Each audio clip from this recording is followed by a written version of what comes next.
মসজিদ মাদ্রাসায় জাকাত দেওয়া যাবে কিনা? উত্তর হচ্ছে মসজিদে কোনো অবস্থায় জাকাত দেওয়া যাবে না। মসজিদে আপনি দান করবেন, দানের অনেক সওয়াব।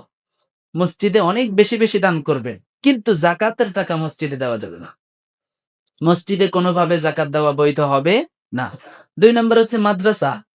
মাদ্রাসার মধ্যে মাদ্রাসার উন্নয়ন প্রকল্প যদি হয়, মাদ্রাসার ভবন নির্মাণ করবেন, মাদ্রাসার আরো অনেক জাঁকজমকপূর্ণ করবেন, বড়সড় করবেন, তাহলে এই সমস্ত খাতে আপনার জাকাতের টাকা দেওয়া যাবে না।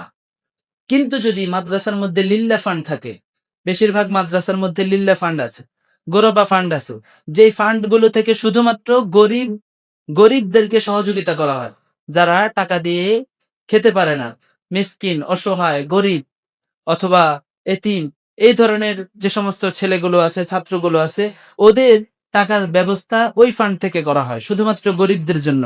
তাহলে ওই ফান্ডে আপনার জাকাতের টাকা দেওয়া বৈধ। এছাড়া উন্নয়ন প্রকল্পে জাকাতের টাকা দেওয়া যাবে না। তাহলে মসজিদে কোনোভাবে জাকাত দেওয়া যাবে না। মাদ্রাসায় জাকাতের টাকা দেওয়া যাবে শুধুমাত্র লিল্লা ফান্ডে, গোরবা ফান্ডে, যেই ফান্ডের মধ্যে শুধুমাত্র কারা হকদার হয়? এতিম, মিসকিন, গরিব ছাত্ররা।